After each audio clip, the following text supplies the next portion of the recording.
¿Ve? Sí, sí se ve. Sí se ve, Doc. Perfecto. Bien, agradezco la invitación tanto de Valeria como, hoy soy re malo con los nombres chiquillos, así que me disculpan. Eh, con la señorita Maicelo, que no me acuerdo el apellido nomás.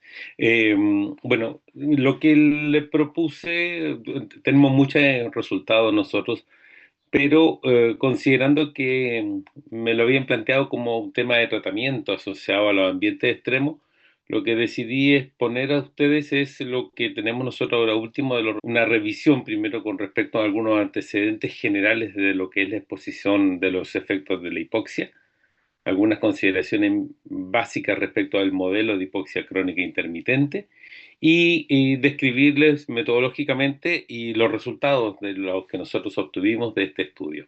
Así que voy a controlar el tiempo para no perderme, porque Recording in progress.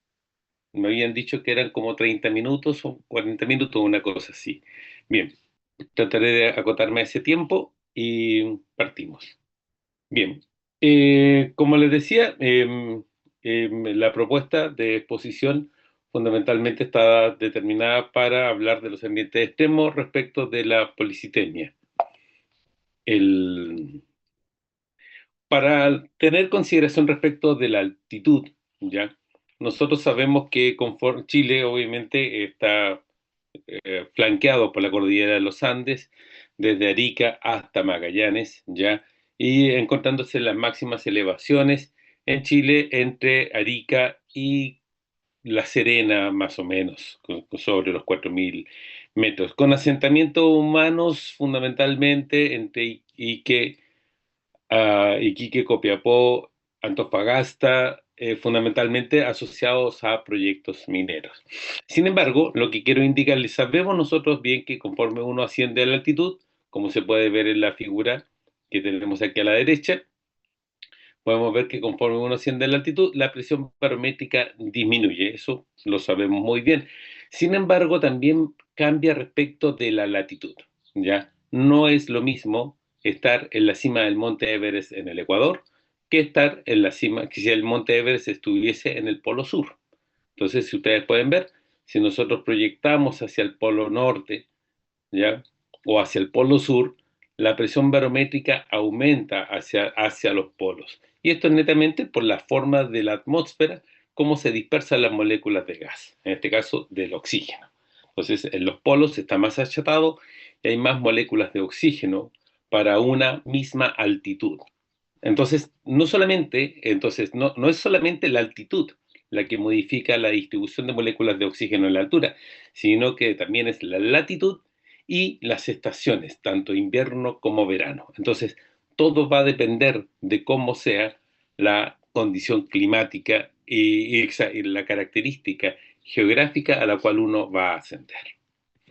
Otro punto importante que nosotros tenemos aquí en la figura que tengo a la izquierda, tenemos la gráfica clásica de la caída de la presión barométrica conforme yo asciendo la altitud.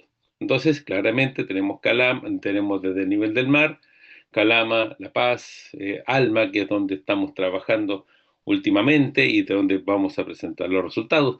Y que conforme vemos que conforme ascendemos a la altitud y si vamos hasta Alma a los 5.050 metros, uno tiene una caída de la presión barométrica casi en un 50% de la presión barométrica del nivel del mar. Entonces, pero lo que yo quiero resaltarles a ustedes, muchachos, o futuros médicos y especialistas de la salud, es que no se confundan, porque si yo proyecto la presión barométrica y calculo más o menos la presión inspirada de oxígeno de esa persona a los 5.050 metros, la presión de oxígeno inspirada de esta persona es menos de 75 milímetros de mercurio. Pero si nosotros calculamos la presión alveolar de oxígeno de esa persona, es cercana a 38. Es una hipoxia muy severa. Entonces, y la saturación de oxígeno calculada para esa PO2 es 73%. Entonces, tengan presente, muchachos, ustedes saben bien que una de las mejores respuestas para la condición de la hipoxia es la hiperventilación, pero ustedes no van a obtener más oxígeno que lo que ustedes encuentran a esa altitud. Entonces, No se confíen con los saturómetros de pulso porque al hiperventilar uno barra el dióxido de carbono y eso desplaza la afinidad de la hemoglobina, mostrando saturaciones mejores, pero la PO2 de ustedes a esa altitud va a ser cercana a 40 milímetros de mercurio. Así que no se confíen, ustedes en hipoxia nunca van a compensar con hiperventilación la falta de oxígeno. Bien, me gusta recordar a los gentes, a los investigadores del pasado porque nos paramos sobre hombros de gigantes. Hace más de 130 años, Paul Bert y Villot describieron el efecto de la hipoxia hipovárica sobre la respuesta hematológica, que es decir, que había una relación entre estas, sin tener presente en ese tiempo que la presión barométrica estaba asociada con la presencia del oxígeno, y menos que el oxígeno era, la falta de oxígeno era el efector de las respuestas biológicas ante la falta de él. Eso fue demostrado en 1920 por el premio Nobel Sir Barcroft. Así que tenemos que tener presente, hay temporalidades y no hay que olvidarse de las personas que levantaron el conocimiento que ahora nosotros tenemos. ¿Qué es lo que sabemos de lo que describió Paul Bert y Villot? Sabemos muy bien nosotros que obviamente en una condición de disminución de la concentración de oxígeno existe la producción de una hormona que se llama la eritropoyetina y que estimula en la médula ósea en los huesos la síntesis de reticulocitos o nuevos glóbulos rojos. Y estos van a aumentar más o menos desde el quinto día en adelante. Sabemos actualmente, bueno, en 1980, esa pregunta se hizo por mucho tiempo. ¿Qué es lo que estimulaba? ¿Qué relación hay entre la disminución del oxígeno y la síntesis de eritropoyetina? Y en el 1980, 1990 hubo mucha investigación de por medio hasta que se logró reconocer a la famosa factor de transcripción HIF, que es el factor inducido por hipoxia. Y en condiciones de normoxia, se trasloca al núcleo y tiene los que nosotros conocemos como los HRE, que son los elementos de respuesta a hipoxia, que son secuencias codificantes que permiten transcribir un gen que está asociado con hipoxia. En este caso, la eritropoyetina. Entonces, sabemos que la hipoxia conlleva a la expresión, al aumento de la expresión, al aumento de HIF, y este HIF se trasloca posteriormente al núcleo y conlleva, en este caso, en el riñón, en este caso, a la producción de eritropoyetina, la cual, la eritropoyetina, va a ir a estimular en la médula ósea la síntesis de nuevos glóbulos rojos. Eso es lo que nosotros sabemos y ustedes lo saben de manera con mucha claridad. Pero tenemos realidades que son distintas y quiero mostrar un aspecto respecto de la hipoxia. Nosotros en la fecha podemos reconocer tres modelos de exposición humanas a la hipoxia de altura. Una que es la exposición aguda, que es el turista. La exposición crónica, que corresponde a las poblaciones nativas de altura. Y la población con hipoxia hipovárica crónica intermitente, que se puede reconocer en Chile, en Kirguistán y en Perú, que son fundamentalmente aquellas que están asociadas con la actividad minera. Sin embargo, de las poblaciones con exposición crónica, existen una serie de exposiciones que nosotros llamamos, que reconocemos. Una de estas es la población etíope, que es una población que se reconoce como la más antigua del mundo en este momento. ¿Y por qué razón? Porque los antecedentes antropológicos sitúan en el Valle de Gombore a cerca de 2.300 metros de altitud las primeras osamentas humanas hace como 1.2 millones de años atrás, y que esta población migró por el Nilo más o menos hace unos 700.000 años a conquistar el mundo.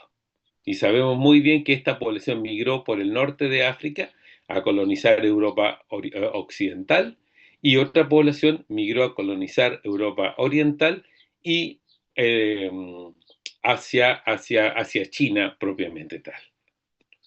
La población que migró a China fue a conformar lo que nosotros conocemos actualmente como los chinos propiamente tal, que se ubicaron a nivel mundial.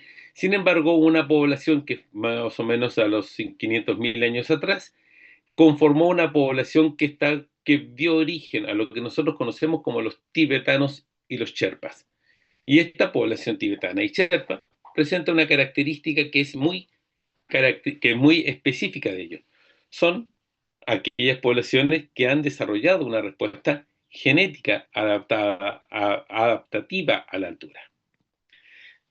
Esta población que emigró, por otro lado, la población de población Han, que emigró posteriormente por el estrecho de Bering a América y colonizó América, eso fue cuando, entenderán, cuando estaba el estrecho de Bering unido por la glaciación, migraron estas poblaciones y colonizaron América y vinieron a ubicarse, ya para interés nuestro, conformó la población aymara más o menos entre los 10.000 y 13.000 años atrás y se ubicaron más o menos en la cota altiplánica entre los 3.000 y 4.500 metros.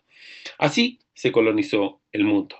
Entonces, desde una población humana que se originó en África hace más de 1.200.000 años hasta la fecha.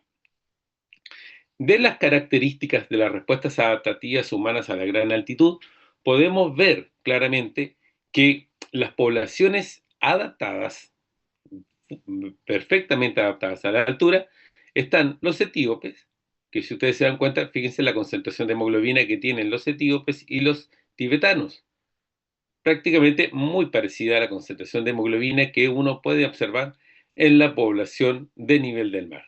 Sin embargo, la población aymara de Bolivia, Bolivia, La Paz y de Perú, en la meseta altiplánica, se pueden encontrar en valores en promedio sobre 19 gramos por decilitro de sangre. Entonces, hay poblaciones que llevan mucho tiempo en la altitud, pero la respuesta eritropoyética en la población altiplánica no es adaptativa. ¿Por qué razón? Porque está aumentada con respecto a la respuesta eritrocitaria comparada con la de las poblaciones tibetanas y de las poblaciones etíopes. Entonces, una respuesta adaptativa genética a la altura requiere un tiempo de exposición de miles a millones de años de exposición. Y esta se caracteriza por baja concentración de hemoglobina, alto flujo sanguíneo periférico y una alta utilización del oxígeno de manera periférica. Entonces, tengamos presente, y quisiera que lo tengan bien claro para que no cometan errores semánticos en esto, para que entendernos bien. Una adaptación genética es aquella que ha provocado un cambio en el genoma que no desaparece con el cambio del estímulo al cual uno está. Es decir, una persona, una aymara, o sea, una persona, un tibetano, poniéndolo en la altura o bajándolo en la altura, no va a cambiar su respuesta eritrocitaria. Y eso se debe específicamente es que ellos tienen bloqueada la expresión de HIF en la vía de la síntesis de eritropoyetina. Ahora, ¿cuándo una respuesta eritrocitaria no es adaptativa? Tenemos justamente dos grandes próceres, en este caso los doctores Carlos Monge Medrano y Carlos Monge Casinelli, que son, Carlos Monge Medrano en 1943 describió el mal de montaña crónico como un trastorno ya caracterizado por una policitemia excesiva. Y su hijo, Carlos Monge Casinelli, ¿ya? Y quien fue mi maestro, él describió que este problema es epidemiológico. Ocurre en todas las personas sobre 22 años, varones, y en las mujeres posmenopáusicas, y que se expresan fundamentalmente por una respuesta eritrocitaria excesiva. Y posteriormente su discípula, en este caso Fabiola León Velarde, y otro grupo grande del grupo peruano que todavía siguen trabajando en este tema. Uno de los grandes médicos peruanos, el doctor Alberto Hurtado, describió, sin tener la metodología adecuada, describía que este problema de la policitemia excesiva estaba dado por un cuadro de hipoventilación debido a una hiposensibilidad de los centros respiratorios a dióxido de carbono. Se equivocó con el gas, pero sí le achuntó derechamente que es un problema de hipoventilación. Y lo vamos a describir brevemente más adelante, así que para que lo tengan presente, porque este es el punto, obviamente, por el cual nosotros quiero presentarles estos resultados. ¿Por qué es importante el tema de la policitemia? ¿Por qué obviamente nos preocupamos de ella? Porque el aumento del número de glóbulos rojos conlleva un aumento de la viscosidad sanguínea. Y eso, por la ley de Poiseuille, significa que, como está en el denominador la viscosidad, lo que significa que el flujo está reducido producto de un aumento de la resistencia. Entonces, claramente, la característica que uno tiene para personas con viscosidades, en este caso por sobre lo normal, es que obviamente va a tener algunos problemas de tipo, no va a tener algunos problemas, va a tener una serie de problemas de tipo hematológicos y cardiovasculares derivados de este aumento de la masa globular. ¿Qué es lo que dice el consenso mundial respecto del mal de montaña crónico liderado por la doctora Fabiola León Velarde? Dice que el mal de montaña crónico o mal de monje o eritrocitosis excesiva es un trastorno que tiene una alta prevalencia con un riesgo de desarrollar mal de montaña crónico entre un 5 a un 10%. Este cuadro se caracteriza fundamentalmente en los países de Perú y Bolivia y define los niveles de corte entre las mujeres por sobre 19 gramos por decilitro y en los varones sobre 21. Una de las características del diagnóstico y criterios y consideraciones que tiene definido para el diagnóstico del mal de montaña crónico está dado por la presencia, en este caso, de trastornos de enfermedades pulmonares que agravan el cuadro, y por otro lado, una consideración básica que ellos tienen, que definen que personas que viven por debajo de los 2.500 se excluye dentro del diagnóstico el trastorno de mal de montaña crónico. El mal de montaña crónico establecieron una guía de Quanxian en China, que establece una serie de factores o signos o síntomas que están puntualizados, dentro de los cuales está la respiración corta, el trastorno del sueño, la cianosis, la dilatación de venas, etcétera, y dentro de los cuales también tienen la concentración de hemoglobina, considerando los criterios peruanos de corte. Entonces, una persona puede clasificarse como ausente entre 0 y 5, entre 6 y 10 con mal de montaña crónico moderado, entre 11 y 14 medio, moderado y severo sobre 15. ¿Cuáles son las características hematológicas de estas personas? Entonces, nosotros, un varón va a tener un hematocrito cercano a 45 a nivel del mar. En cambio, una persona, en este caso con policitemia excesiva, tiene hematocritos de 72%. Eso quiere decir que en una bureta de agua de 100 ml, 72 ml es de sangre, de glóbulos rojos. Y el 28% es plasma. Entonces, es una sangre que es extremadamente viscosa. Pero si ustedes ven el número de leucocitos de su sangre, son normales. ¿Por qué razón? Porque la vía de la síntesis de hematocrito o de glóbulos rojos no va por la vía de los blancos. Porque no, los blancos no están mandados fundamentalmente por la vía de la síntesis de glóbulos blancos mediados por hipoxia. De hecho, normalmente tiende a una leucopenia, la hipoxia. Ahora, ¿cuáles son las características y prevalencia? Y esto es lo que define fundamentalmente el estudio de Carlos Monge, que conforme va aumentando la edad, la prevalencia va aumentando. Entonces, ¿qué característica puede haber que durante el desarrollo de la persona o la adultez de la persona, el cuadro, la prevalencia vaya aumentando? Y esto fue demostrado por la Giri en 1980, que en poblaciones de niños desde los 5 hasta los 25 años, estudiados un grupo en Tacna, Perú, y otros estudiados en Puno, podemos observar que la sensibilidad de la respuesta ventilatoria a la hipoxia en los habitantes de Puno, en los niños habitantes de Puno, disminuye conforme los niños se van haciendo más viejos. Entonces van desde la infancia hasta el adulto joven. Podemos ver que en realidad los muchachos empiezan a disminuir su sensibilidad. Entonces, cuando uno compara la población de los tibetanos con respecto a los tibetanos, además de tener un hematocrito bajo, tienen una respuesta ventilatoria mayor que la que tienen los aymaras. Entonces, demostrando que existen diferencias en estas dos poblaciones. La población tibetana no solamente tiene hematocritos más bajos, producto de esta mutación selectiva que tiene ante este factor, sino que además tiene una respuesta ventilatoria incrementada. ¿Qué pasa con el mal de montaña crónico de la altura y las poblaciones de altura?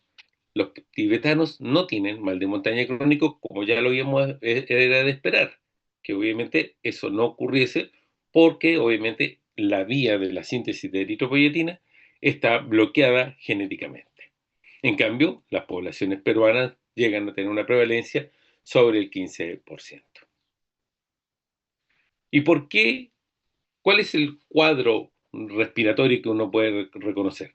La depresión ventilatoria que se ocurre en todos los que nos exponemos a la altura, durante la cronicidad en el tiempo, tenemos que la depresión ventilatoria atenúa la respuesta ventilatoria.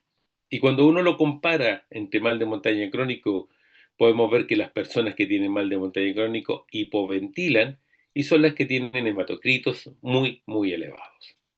En cambio, nativos normales tienen hematocritos, mientras más ventilación tienen, menos hematocrito o hematocrito más normal se puede observar en ellos. Entonces, ¿cuál es el cuadro fisiopatológico del mal de montaña crónico? Es que la altura, dado por hipoxia crónica, conlleva un cuadro de hipoventilación, lo cual produce un cuadro de exacerbación de la hipoxemia sanguínea, lo cual conlleva a una marcada expresión de la eritrocitosis y definiendo el cuadro clínico del mal de montaña crónico.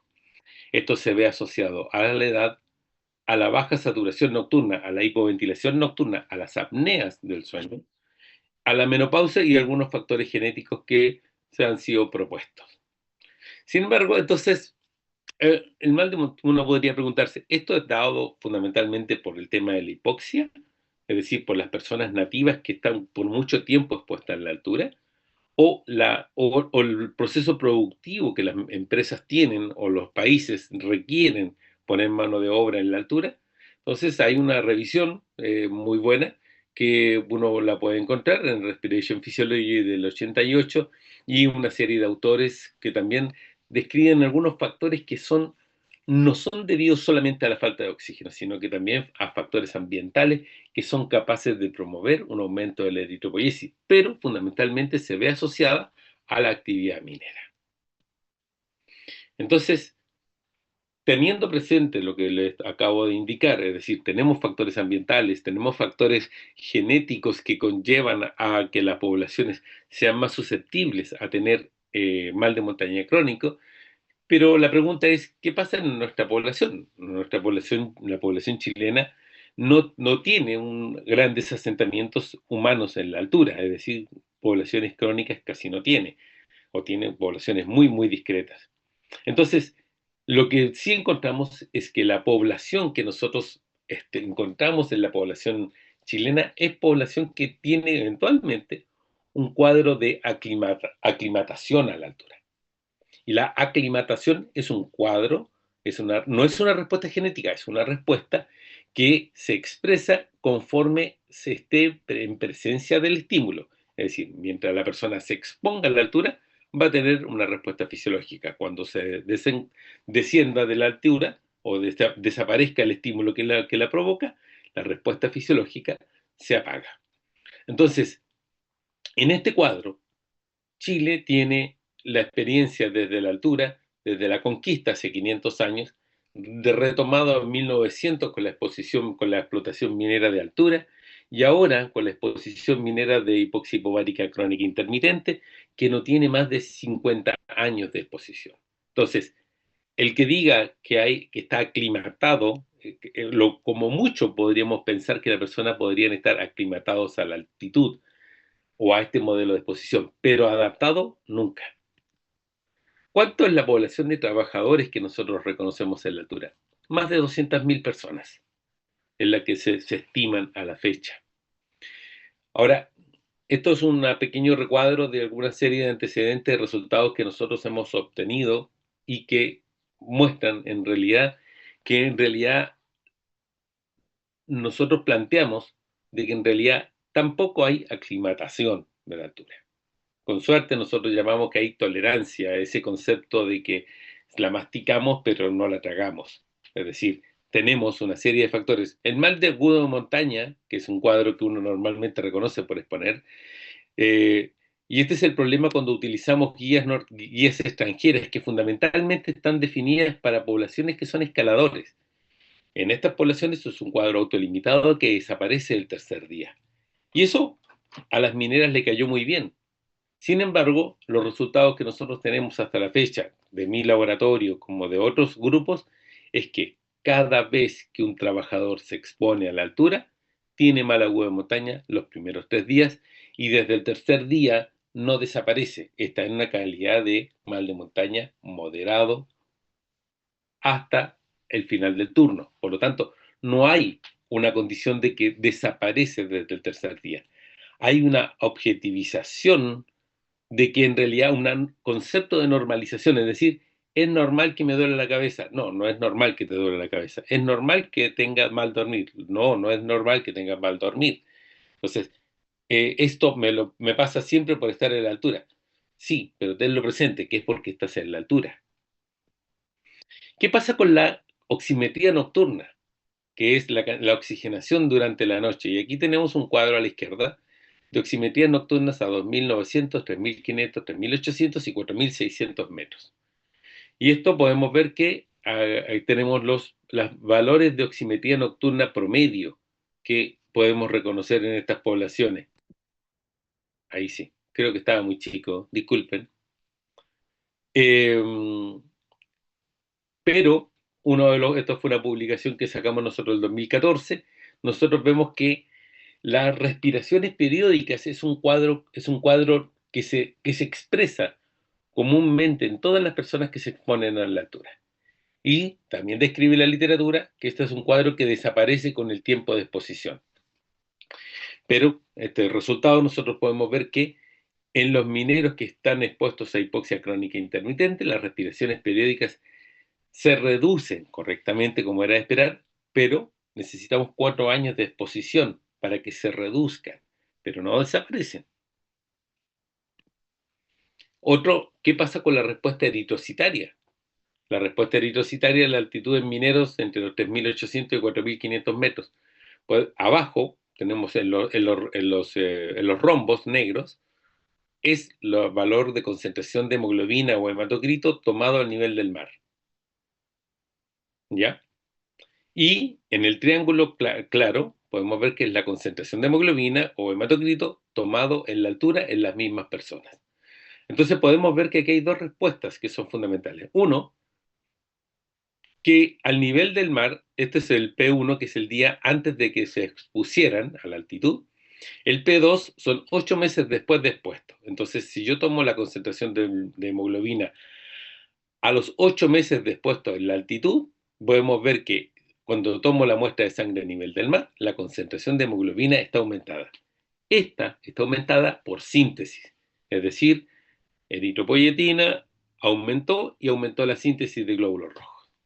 Sin embargo, cada vez que la persona se expone a la altitud, la concentración de hemoglobina aumenta. Entonces, ¿por qué? ¿Por qué aumenta la concentración de hemoglobina cuando la persona se expone? Entonces nos define un problema, es decir, cuál es la razón de por qué esta respuesta de concentración de hemoglobina se está presentando. Lo cual nos llevó a preguntarnos nosotros, ¿y esto en realidad es verdad? Así que lo que hicimos fue tomar una población de trabajadores mineros que tenían una gran actividad física y se les invitó a participar en una prueba para evaluar la respuesta hematológica en condiciones de carga de ejercicio. Y podemos observar que conforme la persona, al igual que lo que observamos en el nivel del mar y en la altura, estas personas aumentaban su concentración de hemoglobina solo por exponerse. Pero cuando hacían el ejercicio a nivel del mar, la concentración de hemoglobina o el hematocrito prácticamente no se modificaba a nivel del mar. Sin embargo, en la altura, esta aumentaba mucho más. Entonces, lo que indica de que hay respuestas que no solamente se pueden explicar por por el tema de la falta de oxígeno, o que hay, y que por lo tanto la aclimatación como tal no es completa para la gente que trabaja en la altitud. Bien, el Ministerio de Salud definió 32 trastornos que limitan el ascenso a trabajar en la altitud, y dentro de los cuales reconoce solo dos que se vinculan directamente con la exposición a la hipoxia hipovárica. Uno, que es la policitemia o la hemoglobinemia de altura, y lo otro que son las apneas centrales. Respecto de la guía técnica y la hemoglobinemia, el cuadro clínico indica que para las personas, dice la guía técnica, ha definido valores de corte que regula el ascenso de los trabajadores. En el caso de los varones, concentración de hemoglobina sobre 18,5 y en mujeres sobre 17,5. Entonces, define un criterio de corte para las personas que van a subir a la altitud respecto de las otras.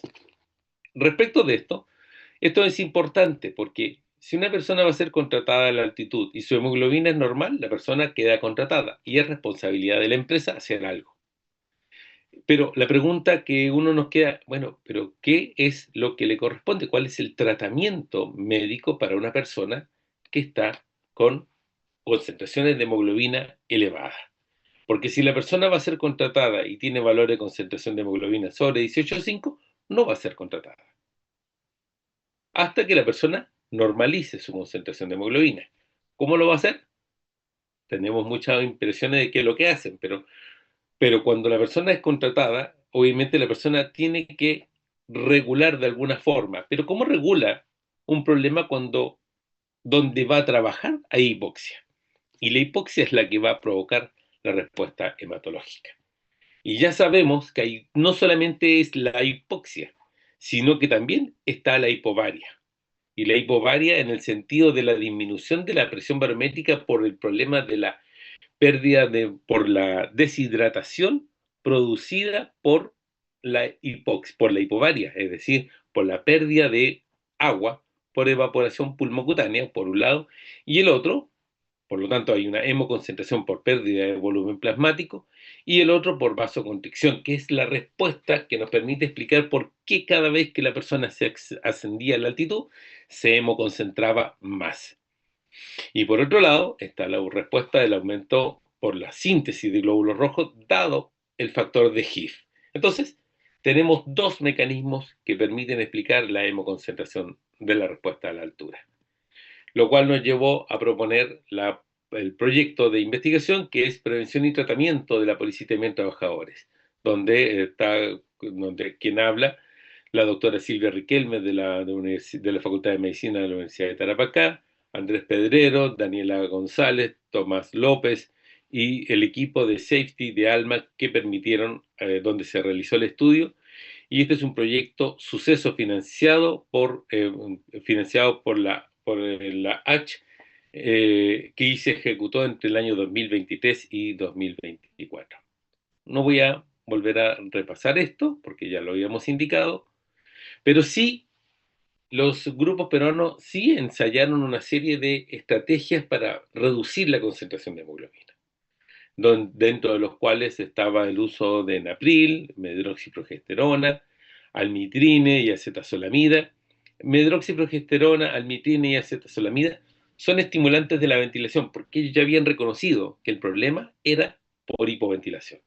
Entonces, claramente, si ustedes ven, medroxiprogesterona produce una reducción de casi un 8% de la concentración de hemoglobina en las personas, lo cual es significativo. Acetazolamida también produce una ligera reducción del hematocrito, y tanto en tiempo de exposición como en duración. También el grupo peruano y el grupo boliviano ha propuesto algunas estrategias no farmacológicas, como el uso de ejercicio. 60 watts cuatro veces al día por 4 a 8 semanas, lograron observar una reducción del hematocrito en forma no invasiva, sin tener que sacar sangre. Schmidt, en el año 2023, esto es en La Paz, lo que hizo fue descender población de La Paz a 1500 metros, ¿ya? Y logró observar una reducción significativa del 16% en el hematocrito en 3 semanas. Y la pregunta, ¿y la hemodilución o la flebotomía, que en este caso irá a dar sangre? La pregunta ¿es beneficiosa? Según los antecedentes que hay en la literatura, lo recomendable es no indicar sangrías.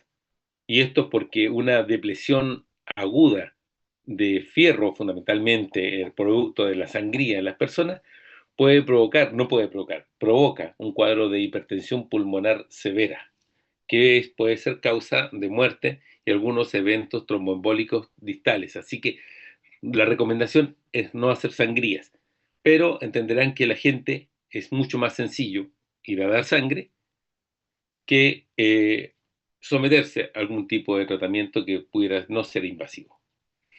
Entonces, ya habíamos indicado esto también, así que habíamos indicado que en la población altiplánica el trastorno que había era de depresión ventilatoria, que decir que las personas hipoventilaban. Y los resultados que nosotros teníamos en la población, encontrábamos que las personas que trabajaban en la altitud desde un año hasta los 4 años presentaban un cuadro de hipoventilación y apnea, que es el cuadro de respiraciones periódicas. Hicimos un estudio también en una población a 2.600 metros y observamos que el índice el ID4, que son los eventos de cese respiratorio que presentan las personas, aumentó en 2 años en las personas. Si bien es cierto, eso ustedes dirán, eso no es significativo, profe, es correcto, pero es claro que aumentó. Eso es una cosa, estamos hablando de una población de 260 mineros en la cual se observó esa misma tendencia. De manera tal que, por lo tanto, es un cuadro que es cierto. Este es un paper publicado por Rodrigo Calderón en el año 2022 y observa exactamente lo mismo, que conforme más alto vamos, el índice el ID4 aumenta en forma de manera más significativa. Entonces, y cuando nosotros habíamos mostrado, ustedes fíjense acá en la población de eh, OSF en Alma, en Pascualama en celeste y en Putre en negro, fíjense que tenemos prácticamente, hay casi 1000 metros de diferencia entre OSF y Pascualama y casi 2000 metros, casi 1000 metros entre Putre y OSF. Y la saturación media de las tres poblaciones es casi la misma, lo cual estamos sugiriendo fuertemente que la población que estamos estudiando en Alma presenta un cuadro de menor oxigenación nocturna mientras duermen a 2.950 metros. Lo cual nos llevó, por lo tanto, a proponer dos grandes objetivos. Uno, que es evaluar el efecto de la hipoxia normovárica e hipovárica y determinar una estrategia de prevención y tratamiento. Todos los estudios que se realizaron en este estudio fueron aprobados por el Comité de Bioética de la Facultad de Medicina de la Universidad Católica del Norte. ¿En qué consistió para determinar evaluar el efecto de la hipoxia normovárica e hipovárica? Sometimos a población de nivel del mar, en este caso 16 sujetos sin experiencia en altitud, a un test de hipoxia de 11,5% equivalente a 5.050 metros, que es la cota donde están las antenas en Alma. Y se determinó de la siguiente forma: respirando aire ambiente 5 minutos, 20 minutos respirando una mezcla hipóxica y después 5 minutos de recuperación. En sujetos trabajadores se estudiaron en Almas 43 sujetos aclimatados a hipoxia hipovárica crónica intermitente. Estos se estudiaron tanto en OSF como en AOS y se evaluó la saturación de oxígeno a través de una técnica y la concentración de hemoglobina a través de un medidor de hemoglobina transcutánea. Entonces ya no teníamos que estar pinchando a nadie en la altura. Entonces podíamos determinar la concentración de hemoglobina. Además, este equipo me permitía medir carboxihemoglobina y metahemoglobina también. El segundo objetivo, que era fundamentalmente ver el tratamiento para estas poblaciones, utilizamos en otra población 48 sujetos aclimatados también en ALMA. Fue un grupo control, un grupo con hipoxia sometidos a ejercicio, un grupo durmiendo con oxígeno suplementario y un grupo durmiendo con acetazolamida. El entrenamiento aeróbico fueron 3 días, ejercicio 3 días a la semana, durante 24 sesiones que corresponden a 8 semanas, y se evaluó cada uno de ellos, se evaluó el ejercicio de tipo aeróbico. En la suplementación con oxígeno, se le suplementó con oxígeno a 1 litro minuto con naricera o mascarilla, dependiendo de la tolerancia del paciente, durante el turno nocturno, durante el sueño a 2.900 metros, igual durante 4 y 8 semanas. El uso de acetazolamida, debido a la característica como diurético y que produce parestesia, produce una serie de molestias, solamente se indicó en forma profiláctica el día antes de subir y los 2 primeros días estando en altitud. Y se evaluó lo mismo que en todos los casos durante las primeras 4 y 8 semanas de tratamiento, y se evaluó signos asociados con el tratamiento de la acetazolamida. También se evaluó calidad de sueño a través de oximetría nocturna. Esto se utilizó un saturómetro de pulso, un Wirsop 3100 de Nonin, y los resultados. Del primer objetivo, bueno, esta es una característica de la población de los sujetos evaluados a nivel del mar y en la altura, no vamos a detallar, pero obviamente, claramente los hombres y las mujeres eran completamente distintos, pero no habían diferencias entre mujeres y entre hombres en altitud. Lo que sí podemos mostrar es que obviamente la concentración de la saturación de hemoglobina en la hipoxia simulada, podemos observar que a los 20 minutos de hipoxia, podemos ver que las mujeres desaturaban mucho más que los hombres a los 20 minutos de sometidos a hipoxia.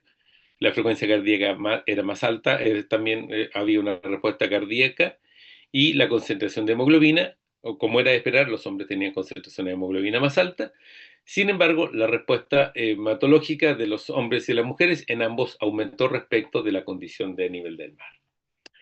En las personas que estaban sometidas a hipoxia hipovárica en ALMA, es decir, se evaluó a gente que estaba en campamento versus arriba a 5.050 metros, y observamos la misma tendencia, es decir, las mujeres desaturan más cuando están a 5.050 metros en comparación con los hombres. Tenemos la misma respuesta cardíaca y la misma respuesta hematológica, es decir, los hombres tienen mayor concentración de hemoglobina que las mujeres.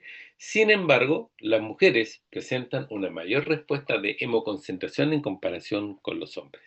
Entonces, hay diferencias y que se replican tanto en condiciones de hipoxia simulada de 5.500 metros como de hipoxia hipovárica de 5.500 metros, lo cual valida nuestro test de hipoxia tanto en condiciones simuladas como en condiciones de altitud real.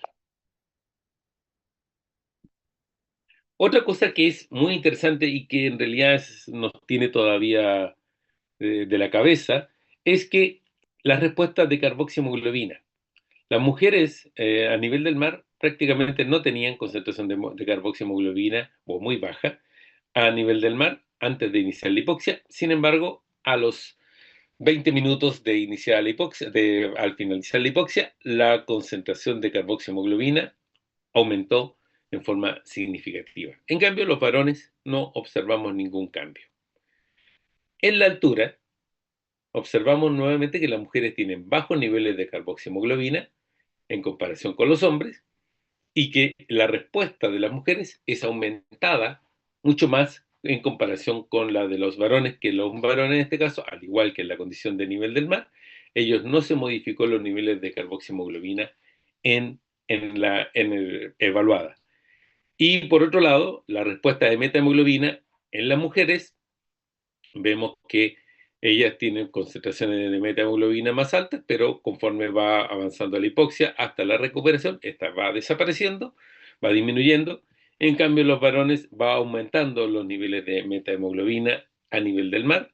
En cambio, en la altura, nosotros solamente observamos un aumento en los niveles de metahemoglobina en las mujeres y en los varones no observamos ninguna modificación. Bien, ¿cuál es la hipótesis que tenemos al respecto? ¿Por qué observamos esta diferencia entre hombres y mujeres? Y nuestra propuesta es que es un problema del monóxido de carbono. ¿Ya? Normalmente, en condiciones, esta es una de las propuestas de los mecanismos de control de la ventilación, pudiera estar asociado al rol del monóxido de carbono como regulador de la ventilación a nivel del cuerpo carotídeo. Entonces, lo que nosotros estamos viendo, si ustedes se recordarán, nosotros observamos que las mujeres aumentaban el nivel de monóxido de carbono. Entonces, lo que significa esto es que la mujer, en este caso, está aumentando la producción de monóxido de carbono, lo cual, en este caso, inhibe el centro respiratorio y hace que las mujeres estén en una condición de hipoventilación y explique por qué las mujeres desaturan más que los hombres en la prueba de hipoxia, tanto en condiciones de hipoxia normovárica como de hipoxia hipovárica. Respecto de la metahemoglobina, todavía no tenemos una respuesta, pero podría estar asociada fundamentalmente a un mecanismo de estrés oxidativo, en el caso de los varones, que es más notorio en los varones que en las damas. Pero todavía no tenemos una respuesta plausible ante esa diferencia. ¿Qué pasa con el segundo protocolo, que en este caso es el uso de la reducción de los niveles de hemoglobina? Lo que evaluamos primero fue la calidad del sueño, o sea, la calidad del sueño, la somnolencia diurna a través del test de Epworth y el mal agua de montaña. Y podemos ver que en estas poblaciones logramos observar que el oxígeno suplementario mejoró en forma significativa el tratamiento y en la reducción del mal agua de montaña en la condición pre y post. Y en el caso de la acetazolamida, fue significativamente menor que la condición del grupo control. En el caso de la oximetría nocturna, podemos ver que la población entera, en este caso previo al estudio, toda la población fue evaluada previamente y presentaban saturaciones cercanas a 89% nocturnas e ID4 de 12,2 eventos por hora. Y después del tratamiento, podemos ver que el grupo control se mantuvo prácticamente igual que la condición normal. En cambio, los grupos tratados con acetazolamida y el grupo tratado con oxígeno suplementario redujeron en forma significativa sus ID4 y aumentaron en forma significativa su oxigenación sanguínea. En cambio, el ejercicio aeróbico no tuvo ningún efecto de mejora ni en la saturación ni en el ID4. Cuando evaluamos la tolerancia al tratamiento por parte de los voluntarios, la única que se vio empobrecida, se vio afectada, fue acetazolamida fundamentalmente por tolerancia al tratamiento. Tuvimos en este caso 3 personas que abandonaron el tratamiento porque no aguantaron las molestias asociadas al uso de acetazolamida. Los demás aguantaron excelentemente bien cada uno de los tratamientos, además de indicar una mejor performance durante el día laboral, durante los 2 meses que estuvieron bajo tratamiento. ¿Y cuál es la guinda de la torta? La guinda de la torta que podemos observar es que tanto acetazolamida como oxígeno suplementario fueron capaces de reducir la concentración de hemoglobina de manera significativa después de 2 meses de tratamiento. Cuando comparamos nuestros resultados, tanto en concentración de hemoglobina como en porcentaje de reducción respecto de la condición inicial, podemos ver que claramente en nuestra población se produjo una reducción de 1 en acetazolamida, 1 gramo por decilitro, lo cual representa al 6,4% y que es muy parecido a lo que observó Jean-Paul Richalet el 2005, con una reducción del 7%, con la diferencia que ellos tuvieron por mucho más tiempo, por 3 semanas continuas con tratamiento de 2,5 miligramos día. Entonces es una carga importante. En cambio, Schmidt tuvo una reducción de solamente del 2,7% con 3 semanas con 250 miligramos día. En cambio, nosotros tuvimos una reducción de 6,4 con 1 gramo dado de forma profiláctica y los primeros 2 días. El uso de oxígeno suplementario, en cambio, nosotros tuvimos una reducción de un 7,1%, que es completamente distinto a lo que observó Schmidt con una reducción de un 2,4%. Y en el caso de Macarlupuk, fundamentalmente lo que observamos es una diferencia. Nosotros no observamos diferencia en la respuesta hematológica, en cambio Macarlupuk de Perú observó una reducción de un 7,6%. Sin embargo, la gran diferencia entre estas poblaciones es que nuestra población de estudio en ALMA es población que normalmente está haciendo ejercicio, en cambio la población de Macarlupuk era sedentaria. Entonces el efecto del tratamiento, del ejercicio, tuvo mayor connotación en esta población que no tenía experiencia, no tenía un programa de entrenamiento de ejercicio. En cambio, nuestra población no tuvo gran efecto porque obviamente no hubo un efecto significativo sobre la componente periférica. Entonces, como conclusión de estos resultados, es que los tratamientos con oxígeno suplementario o acetazolamida fueron eficaces en la reducción de la concentración de hemoglobina en trabajadores expuestos a hipoxia crónica intermitente. La oximetría nocturna sugiere que el aumento de la concentración de hemoglobina podría explicarse por una depresión ventilatoria nocturna, dado que el uso de oxígeno suplementario como el uso de acetazolamida mejoraron la respuesta ventilatoria durante el sueño. Y por último, es que el uso de estas estrategias es prometedor para reducir el aumento de la concentración de hemoglobina por altitud sin necesidad de indicar procedimientos invasivos como las sangrías.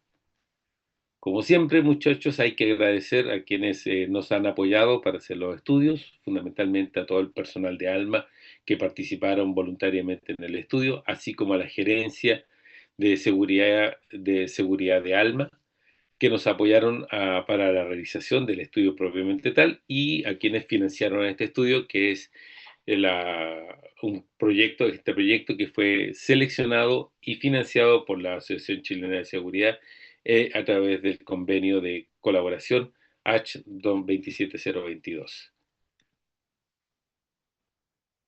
Bueno, estos avisos comerciales es un programa de doctorado que nosotros estamos ejecutando en la Universidad Católica del Norte y agradezco su tiempo y paciencia por haberme escuchado. Muchas gracias. Entonces, como me presentaron, soy médico cirujano, médico general de la Universidad Católica de la Santísima Concepción. Actualmente voy en mi cuarto año como EDF en el Hospital Cristina Calderón de Puerto Williams y también tengo un magíster hace poquito terminado de docencia universitaria en ciencias de la salud. Eh, bueno, vamos a iniciar. La primera pregunta que les traigo el día de hoy es, ¿qué hace un general de zona, un EDF, si conviene, si no conviene? Ahí voy a poner el reloj por mientras. Hay varios elementos. Yo he encontrado gente en mi ejercicio profesional que me ha dicho, no, los EDF no saben nada, no tienen ni idea de nada. Y hay otros que dicen, no, los EDF son los únicos médicos de verdad. Entonces, para que nos entendamos primero, EDF es el término correcto actual, que se llama etapa de destinación y formación, que es una de las opciones que ustedes como estudiantes de medicina van a tener en su futuro para ser especialistas. Cuando uno egresa de la universidad, puede empezar a trabajar de médico, así nomás. Puede entrar directamente a una beca de especialización, que son los CONI, ¿cierto? Etcétera, que entran y después tienen que trabajar en el sistema público el doble de su beca. Entonces, si estudian 3 años, tienen que devolver 6. Y está el EDF, que es al revés. Ustedes trabajan primero en el sistema público de 3 a 6 años y después hacen la beca y después quedan libres, por así decirlo. Yo tomé esa segunda opción. EDF es el nombre actual, etapa de destinación y formación, porque primero te destinan a un lugar, por eso es etapa de destinación, y luego te formas, por eso es EDF. Pero antiguamente se llamaba MGZ, que quiere decir Médico General de Zona. Y acá hay algo súper interesante, porque esta es una política pública muy importante que se vio hace varios años atrás, ya hay más de 70 años de MGZ en Chile, que es como el nombre romántico que está actualmente. Y en su momento se inició porque los médicos solo estaban en las grandes ciudades. Solo había médicos en Santiago, en Concepción, en Valparaíso, Pero si uno iba a las islas del sur de Chile o iba a las zonas desérticas del norte, no había médicos en esa zona. Y si se fijan, hasta el día de hoy cuesta que lleguen los especialistas a las zonas extremas de este país. Entonces empezaron a crear una especie de incentivo para que el médico se fuera a otra zona. Y ahí inventaron el MGZ. Pero actualmente en Chile estamos viendo un cambio bien importante. Yo trabajo en Puerto William, ahí les voy a mostrar un mapa, pero básicamente es la ciudad más austral de Chile. No hay ninguna otra ciudad más al sur de donde estoy yo actualmente, y aparte estoy en una isla. Y aún así tengo internet eh, ilimitado, por así decirlo, tengo fibra óptica, puedo jugar League of Legends en mi computador y juega bien. Entonces, puedo ver Netflix. Entonces, no es la medicina de hace 50 años atrás donde realmente los MGZ, los primeros formados, tenían que tomar barcaza, tenían que ir a zonas rurales completas. Actualmente en Chile, si bien hay mucho aislamiento, no hay tanto como antes. Entonces, se empezó a cambiar un poco el enfoque del MGZ y ya no es tanto ir a una zona rural, y esto es súper importante que lo entiendan, sino que es ir a una zona donde la cobertura de salud no es óptima. Me explico. Ustedes pueden ir a Santiago, que es la capital de Chile, donde está la clínica alemana, el hospital de la Universidad de Chile, que son grandes centros de salud, pero pueden ir hacia abajito, más al sur de Chile, pueden llegar a, no sé, La Pintana, o pueden ir al norte, a Lampa, en Las Tomas, y estando en la capital de Chile, el acceso de salud es pésimo. Muy pocos médicos por habitante, mucha insalubridad, altas tasas de alcoholismo, el CEFAM no da abasto. Entonces, si se fijan, el acceso a salud viene con sus determinantes sociales un poco más al tema de la distribución. Entonces acá el MGZ se transforma en EDF y empezamos a llegar no solo a zonas alejadas geográficamente, sino también zonas excluidas socialmente. Entonces la invitación es que vean si les interesa esta alternativa, a qué zonas se quieren ir. Pueden ir a una zona rural al sur de Chile, pueden ir a una zona rural al norte de Chile, o pueden estar en una ciudad grande, pero en un lugar donde no llega bien el acceso a salud. Ya están invitados los futuros médicos EDF. Segunda pregunta, ¿dónde queda Puerto William? ¿Qué tanto que hablo de Puerto William? Acá tenemos un mapa de Chile, entonces, voy a poner el puntero. Tenemos, cierto, todas nuestras regiones, ¿cierto? El norte de Chile, que tengo entendido que hay unos expositores de acá. Yo estoy más por la parte sur. Y si le hacemos un sur a la última región que tenemos nosotros, esta es la región de Magallanes y la Antártica chilena, ¿cierto? Tenemos este trocito. Y a esta región donde está Punta Arenas, que es su capital, ¿cierto? La ciudad más grande que hay, tenemos que fijarnos en el extremo acá, que hay una pequeña isla, que es la isla Navarino. Y en la isla Navarino, aquí en este puntito, está Puerto William. Entonces, si se fijan, estoy bastante alejado en este momento de la capital de Chile e incluso bastante alejado de la capital regional, que es Punta Arenas, porque estoy por acá. Entonces, actualmente el segmento norte hacia arriba de esta isla está Argentina. A mí me queda más cerca llegar a Argentina que llegar a Chile. Esa es la realidad, así de alejado estoy. Y en esta misma isla está Puerto Toro, que es el asentamiento civil más austral de Chile. O sea, no, hasta antes de la Antártida no hay nada más de civiles, porque hay algunos lugares del ejército. No hay nada más austral que Puerto Toro y Puerto Vela, para que entiendan el contexto de un poquito qué tan aislado estoy. Y como es una isla, no llegan autos, por tanto no llegan ambulancias. Si yo quiero evacuar a un paciente, lo tengo que sacar en avión. Y el avión se demora aproximadamente una hora desde la isla de Puerto Williams hasta Punta Arenas. Eso es cuando hay buen tiempo. Cuando hay mal tiempo y está nevando, me quedo con el paciente la hora que sea necesaria, y nos ha pasado un par de veces que hemos quedado con el paciente en ventilador mecánico. Así que Puerto William es una de las zonas antiguas del EDF, por así decirlo, donde se vive la experiencia de estar en una zona rural. ¿Ya? Pregunta bonus. No sé si alguno lo habrá escuchado, si Chile tiene la ciudad más austral del mundo. Hay una controversia con Argentina y la respuesta es que sí, pero no. Y acá hay un chanchullo que hizo el gobierno, porque está la isla Navarino, está Puerto William, donde estoy viviendo yo actualmente. Al norte está Ushuaia, que es la ciudad reconocida internacionalmente más austral del mundo.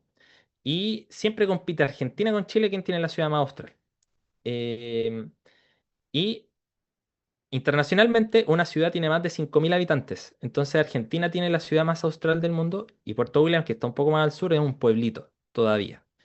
Pero Chile, hace un par de años, dijo que las capitales provinciales también son ciudad independiente del número de habitantes. Entonces Puerto William pasó en el sistema chileno automáticamente a ser ciudad. Entonces nosotros legalmente tiramos el chanchullo ahí de que somos ciudad, pero Puerto William tiene un hospital chiquitito, tiene un aeropuerto chiquitito, no tenemos cine, no tenemos nada, así que en realidad Argentina todavía es la ciudad más austral, pero Puerto William de a poquito va a ir ganando y ya sobre los 5.000 habitantes vamos a ser ciudad con todas las letras.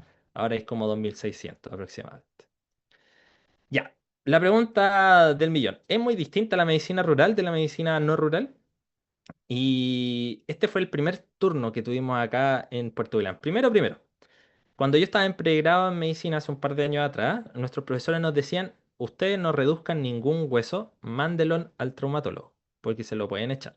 Y a mí me enseñaron no reducir, derivar al traumatólogo. Y me fui con ese mantra traumatológico a ejercer mis primeros años de médico y yo decía, no puedo reducir, derívelo al traumatólogo. Llego acá a Puerto William, primer turno, primer paciente, este caballero que si se fijan tuvo una luxación completa de la falange distal del pulgar porque estaba jugando a la pelota, le cayó la pelota en el dedo, se le fue para atrás, le quedó el dedo así. Llamo a mi hospital derivador y me dijeron, manéjelo en su centro local. Y me cortó.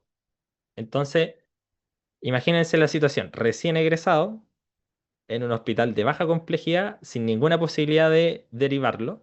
Y en otros hospitales rurales lo que uno hace, cuando el paciente no es aceptado, lo mandan en ambulancia. Y chao, se olvidan. Pero en este caso, yo no lo podía mandar en ambulancia y un pasaje en avión sale 4 millones, la avioneta. Entonces, cada vez que yo evacúo a un paciente, son 4 millones de pesos que se gastan, que es como la mitad del presupuesto de mi hospital anal. Entenderán que no es tan fácil llegar y mandar este tipo de pacientes.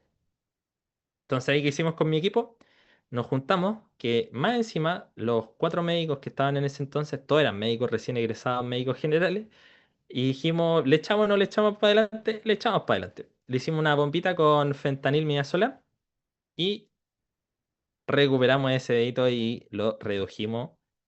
Ahí no. Y lo redujimos y quedó impecable.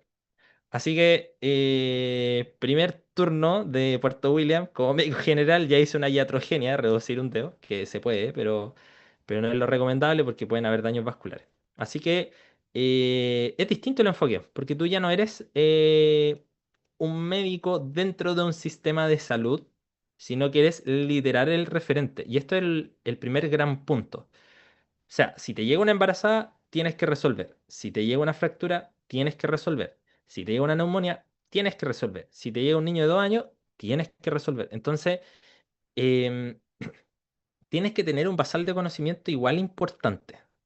Y si no lo tienes, tampoco le puedes decir a la persona, no puedo hacerlo. Porque tú eres el referente. Acá en esta isla no hay especialistas, no hay nada. Nosotros somos los que más sabemos de salud en esta isla. Y literalmente, si ya hay un accidente, nosotros tenemos que resolver, por lo menos de manera inicial. Entonces, es una mochila más o menos pesada en realidad lo que uno tiene que llevarse, pero igual es entretenido. Ahí vamos a ir viendo más situaciones. Segunda situación. Mi único enfermero de turno se guinzó el dedo. No había más enfermeros en la isla. Los otros dos estaban salientes y habían unos que habían tomado alcohol porque estaban en su libre. Así que no había más enfermeros en la isla y yo necesitaba un enfermero para que me cubra el turno. Y mi enfermera acá, que es Álvaro Zúñiga, se hinchó el dedo jugando a la pelota. Así que yo hice un segundo acto de iatrigénico, le vendé el dedo y le dije a usted, me termina el turno y después veremos cómo sigue. No es lo más ético, claramente él tenía derecho a descanso, aquí estoy con la TENS María Begoña, pero no tengo más enfermeros. Entonces ustedes entenderán que si hay 3 personas de turno, me llega un REA, tengo que tener gente que comprima, que coloque vías, que maneje la vía aérea, no me puedo quedar sin un insumo.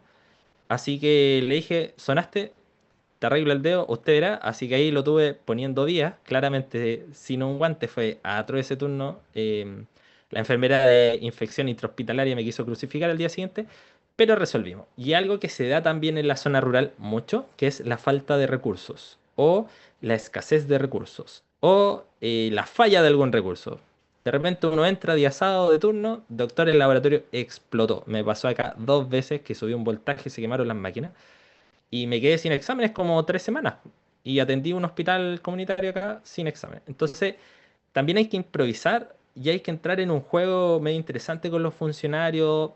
Acá, en la medicina rural, siempre uno va a hacer más de lo que debería. Y uno asume que no va a ser de la mejor calidad. pero el juego es tratar de resolver lo máximo posible y tratar de buscar lo mejor para el paciente con los recursos que uno tiene. Como en este caso, pedirle a mi paciente guinzado que siguiera trabajando. Así que son cosas que pasan. Otro ejemplo, por ejemplo, aquí, ventilador mecánico. A mí, por lo menos en mi formación como médico general, no tuve una gran clase de ventilación mecánica. Si es que tuve alguna clase, fue en anestesia un día, y me dijeron, usted como médico general no tiene que saber ventilar a un paciente, así que vamos a dar esto alto. Y llego acá, ventilador mecánico. Así que ahí tuvimos toda una semana repasando el funcionamiento de un ventilador mecánico.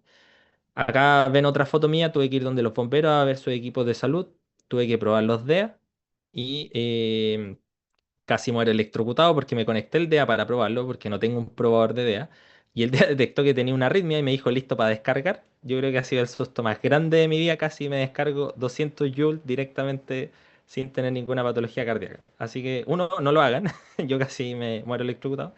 Y segundo, son cosas que no te van a pasar en otras partes. En otras partes hay un técnico de la empresa que te va a certificar los DEA. Aquí estos DEA estaban guardados bajo un cajón en bomberos. Los encontraron mientras hacían aseo y nos dijeron a nosotros, ustedes son médicos, vengan a revisarlo. Así que son cositas del día a día. Rondas rurales, como les mostraba en el mapa, nosotros vamos a Puerto Toro, que está por acá. Y si se fijan, acá está Puerto William, Puerto Toro está un poco por acá. Y este es el asentamiento civil más austral que hay en Chile. Hay como 8 personas viviendo y el resto son pescadores que van a buscar centollas. Entonces, tomamos un barquito, llegamos a Puerto Toro, estamos en la escuela y me dijeron tiene que ir a hacer una ronda. Yo llegué, me pasaron esta hoja de papel donde ahí hacía una especie de atención y este es mi box. Si se fijan, una mesa, una silla, dos paneles y en esa cajita de abajo los medicamentos. Y fueron kinesiólogos, entonces me pidieron la camilla, que es la única camilla que hay en el asentamiento. Así que yo después puse unas colchonetas y atendí en el piso. Aquí tenemos a las TENS, aquí están vacunando por acá. Acá tenemos nuestras mesitas de cortopunzante. Y son bien entretenidas las rondas rurales. Si hay algo entretenido en el EDF es hacer ronda rural, porque te reciben con harta comida y uno conoce lugares preciosos. Aquí no alcancé a poner fotos porque se supone que yo iba último en esta charla, entonces estaba terminando mi presentación, pero como me pasaron ahora, me faltó colocarla, pero las rondas rurales son bien entretenidas. Uno conoce gente que no está habituada a ver gente fuera de los que viven con ellos. Por ejemplo, en Puerto Toro no hay acceso en auto, no hay acceso en avión. La única forma es llegar en barcaza, que es una vez a la semana. Entonces comprenderán que esas personas están juntas y nadie más los va a ver, no es una zona turística. Entonces, que vaya un médico, igual para ellos es como una revolución. Y a veces ahí, no sé, lumbago, 5 años con lumbago. Lo que uno va a hacer como médico, en realidad, aparte de dejarle ibuprofeno, ciclobenzaprina, va a ser escucharlos. Y en realidad la terapéutica, más que dejarle medicamentos, es ir a acompañarlos un rato, que se salgan de su rutina. Y a veces eso igual es como, como que le llena el corazón a uno. Estar en estos lugares donde no todos van y donde no todos los médicos se sienten llamados a ir. En las zonas rurales, eh, y las zonas que reciben rondas rurales, que son más rurales que los centros de destinación, yo diría que son lugares bien bonitos de Chile. Me acuerdo también de una vez que trabajé en Chanco, fui médico de reemplazo en Chanco un mes y medio, sexta región, y también fui a hacer otra ronda rural, no tengo foto, y llegué a una casa, me acuerdo, 8 de la mañana, y habían dos abuelitos aporcando la tierra. Y la señora tenía que tener unos 92 años. Entramos a la casa, era una sola pieza, tenían una salamandra, la casa estaba pasadísima a humo, y pusieron a tostar dos pancitos. Y veo el refrigerador, o sea, no tenían refrigerador porque no llegaba electricidad a la zona donde fuimos a hacer la ronda. No tenían casi nada de comida y nos dieron un pancito chiquitito con galleta. Y eran dos adultos mayores de 90 y 93 años. Tenían un terrenito, tenían un jardín, pero no tenían pensión ni nada, entonces para subsistir ellos cultivaban la tierra. Y ver a un adulto de 93 años cultivando la tierra a las 8 de la mañana y que más encima te ofrezca un pancito en una salamandra, tenían EPOC los dos, claramente estaban toda su vida con contacto de humo, una artrosis del terror, pero aún así se levantaban. Y son cosas que uno no ve en la vorágine de la ciudad, de la vía citadina. Em, y ahí uno se replantea muchas cosas, como que uno ignora en realidad la desigualdad en salud que hay en este país. Uno dice, ya, pero Chile es un país avanzado dentro de Sudamérica, tenemos un buen sistema de salud, nuestro per cápita no es tan bajo, pero hay zonas de Chile donde de verdad la gente pela el ajo y que no salen en la tele, porque son gente que incluso no tienen acceso muchas veces a la televisión o que vaya a un programa. Y ahí uno ve el verdadero Chile, el Chile de las personas que son sacrificadas, que se levantan a las 6 de la mañana, con 93 años trabajando en la tierra, que nadie debería estar a los 93 años trabajando, pero aún así uno se ve y es como un golpe de realidad no menor y que no lo tiene el médico que hace la beca directa. Y ese es el primer gran mensaje. El EDF te permite ver al verdadero paciente de Chile, ver a la verdadera persona que necesita una atención de salud y que tiene un sufrimiento que no es biológico, sino que es algo más intrínseco que no se puede describir. Pero ahí uno se da cuenta en realidad de cuánto le hace la falta a este país de más médicos, más especialistas y un acceso más equitativo. Y ahí uno en realidad dice, puta, uno nació en cuna de oro. O sea, mi familia me ha intentado dar todo, pero yo no puedo decir que nací sobrado de dinero, por así decirlo. Pero en realidad, cuando uno ve otras realidades, uno dice, en realidad uno se queja por puras tonteras. O sea, quejarse por tener que viajar 2 horas en el metro, tomar micro.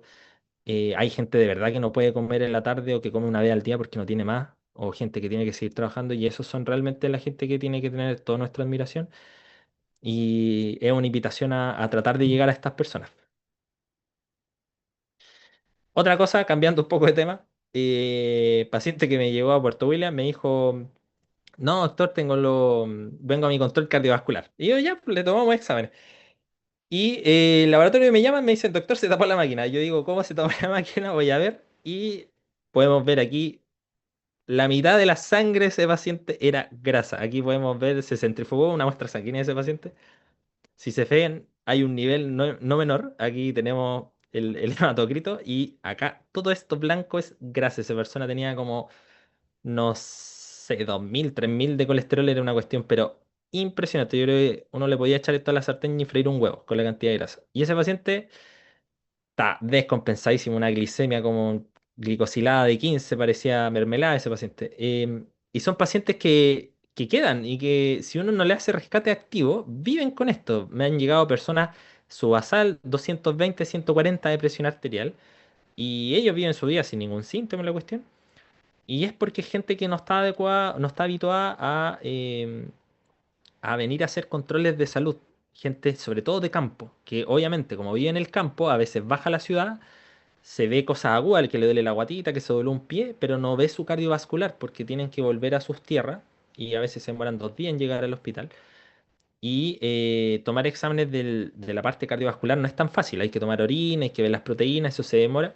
Entonces, hay gente muy descompensada por la vida y que también se asocia a su nivel socioeducativo. O sea, está reconocido que a mayor educación, menos prevalencia de hipertensión, diabetes, lipemia hay. Y eso está demostrado. O sea, la gente mientras menos educación tiene, más sobre diabetes, más sobre hipertensión. Y yo he atendido de personas de 30 años que no saben leer y escribir.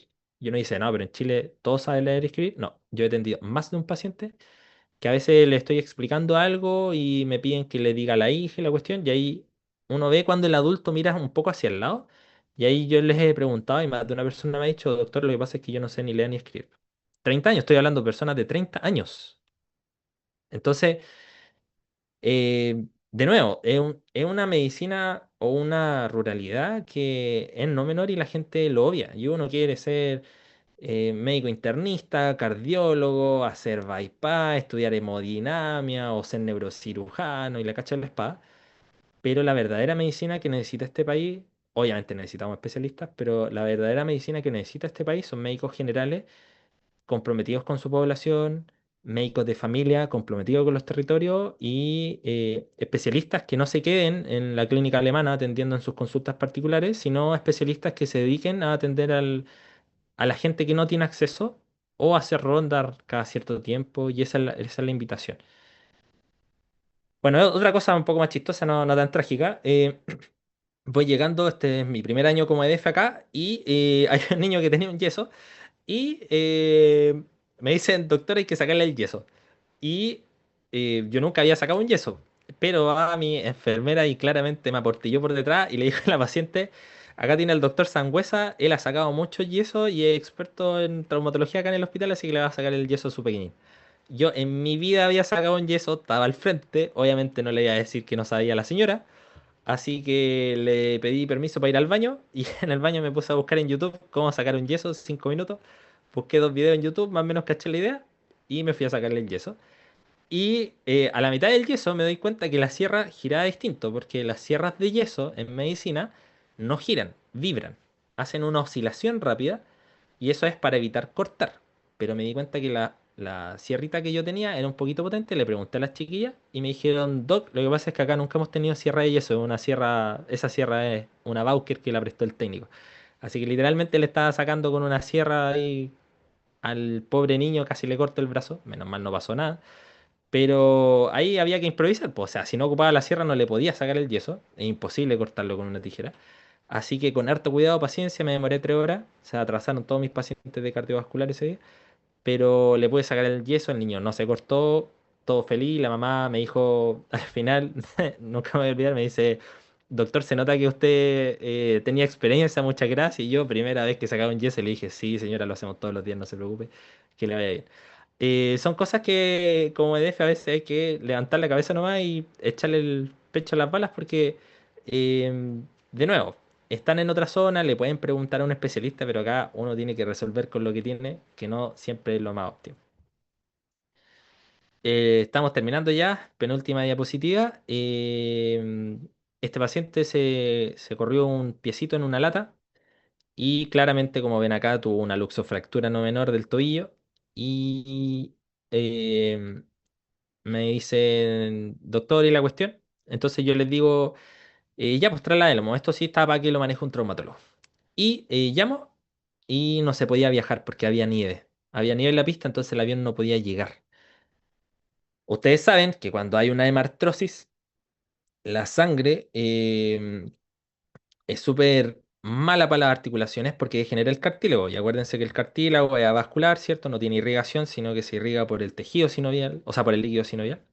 Entonces, si tengo sangre en vez de líquido sinovial, no le llega sangre a esa articulación, se genera una cascada inflamatoria no menor, aumenta la presión hidroestática dentro de la articulación, me isquemiza el cartílago y va a ser una artrosis del terror si eso no se reducía dentro de 24 horas.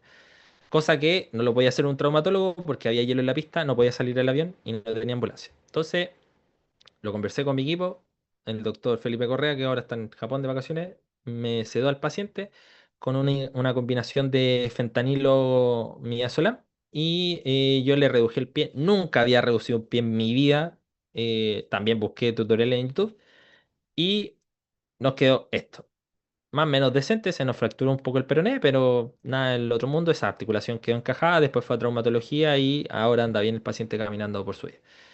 Son cosas que uno no se espera como médico a veces, pero tiene que resolver. Hay hartas fotos que no puse. Si ustedes escucharon la historia hace poco que se perdieron unos pescadores en el sur de Chile, que los tuvieron que rescatar y encontraron a uno, fue justamente acá en Puerto Williams.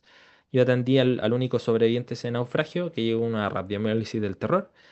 He tenido otros episodios como un paciente que se cayó en un barco, por ejemplo, se quebró la cabeza, Glaukos 3, comprenderán que lo tuve que intubar eh, con un cuello, con un collar cervical, entonces no podía hacer la maniobra del mentón, tuve que subluxarle la mandíbula. Le abrí la boca lleno de sangre, le tomé la cabeza para sostenerlo un poco y le moví el cerebro literal, porque después vimos que tiene una fractura occipital no menor.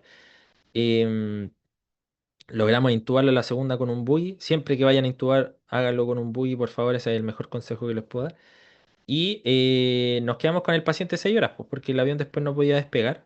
Y el paciente no se me acoplaba al ventilador.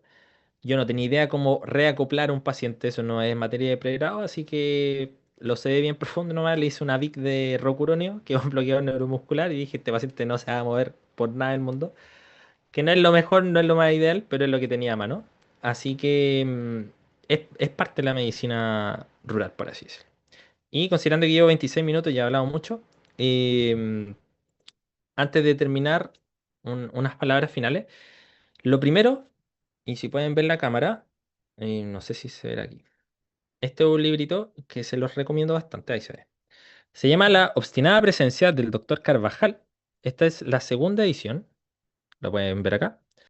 Es un libro que habla del EDF y está hecho por varios EDFs. Es un libro que está patrocinado por el Colegio Médico, lo pueden buscar en internet, se puede comprar. También ahí lo pongo, La obstinada presencia.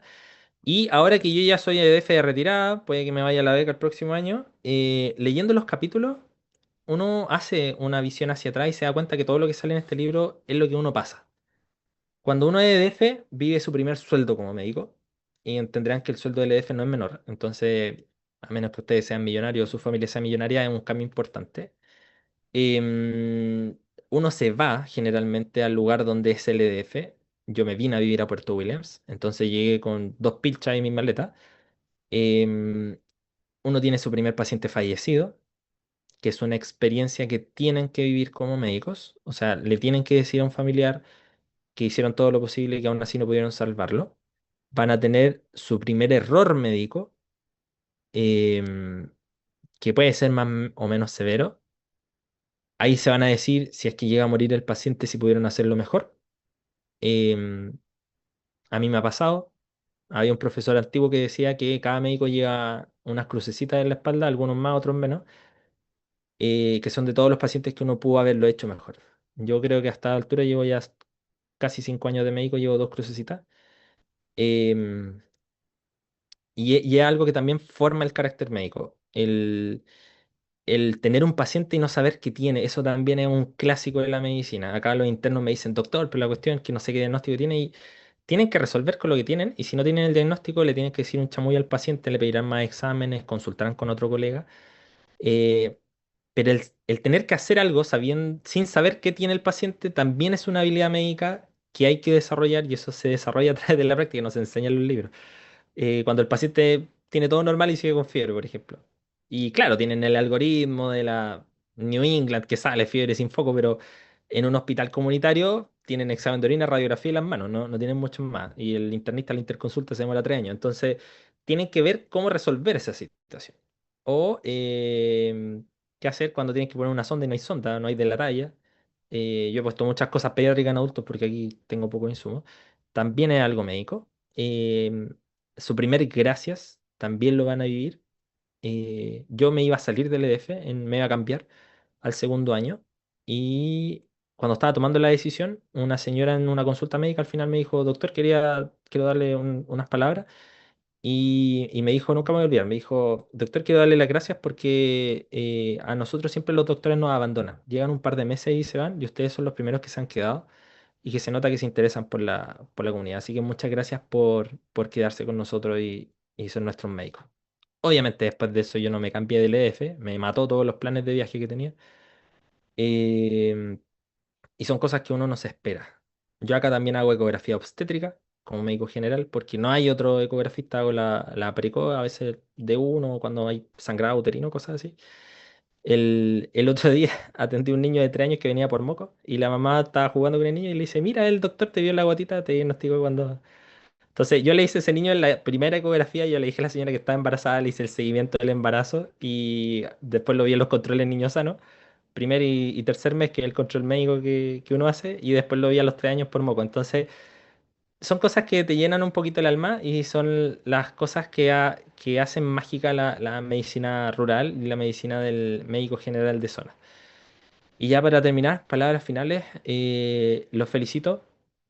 Independiente de la decisión que tomen, va a ser la correcta. El EDF no es el único camino, también he visto gente estresada por eso. La medicina rural no es el único camino. Si ustedes quieren estar en una ciudad, en un hospital grande, estén en una ciudad, estén en un hospital grande. Si ustedes quieren hacer la beca directa al tiro, quieren ser neurocirujanos, sean neurocirujanos.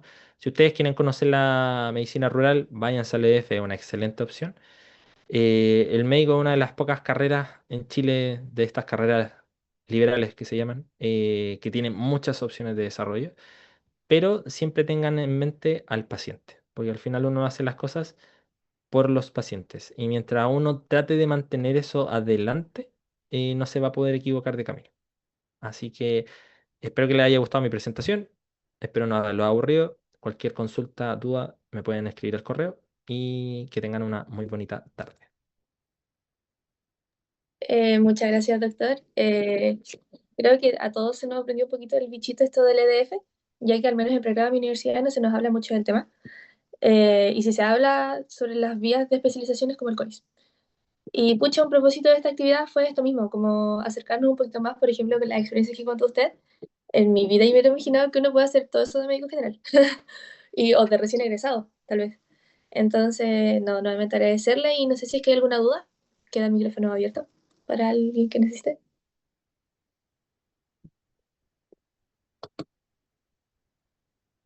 Bueno, parece que no. Bueno, No. muchas gracias, Doc. Y bueno, ahora continuamos con la doctora Neven Cabud, egresada de la Universidad de Antofagasta, y actualmente ejerce como médico general de zona en Pica desde el año 2023. Doctora, le paso el micrófono y puede presentar si es que quiere. Muchas gracias, voy a compartir. ¿Se ve bien? ¿Sí? Sí, se ve súper bien. Ya. Bueno, como ya me presentaron, yo me llamo Nevenka, soy EDF, como ya explicó el doctor Eduardo, el colega, me ahorro la explicación de qué es el EDF y todo, pero voy en mi tercer año actualmente en Pica, ¿ya? Para contarles un poco, porque yo sé que uno cuando habla del EDF habla mucho más del sur, en general las plazas del norte son como bien abandonadas y la gente que estudia en el norte es como la que se queda en el norte, pero la idea es que igual vayan conociendo, como hay diferencias, siempre como que se cuenta de lo difícil que son las plazas del sur, más que nada por la conectividad que tienen, pero en el norte también son situaciones bastante similares dentro de sus diferencias, ¿ya? Para empezar un poco a contarles dónde está Pica, ¿ya? Yo sé que hay gente que ni siquiera puede saber dónde está Iquique, ¿ya? Pero Iquique está, ¿cierto? Por acá, en la zona norte.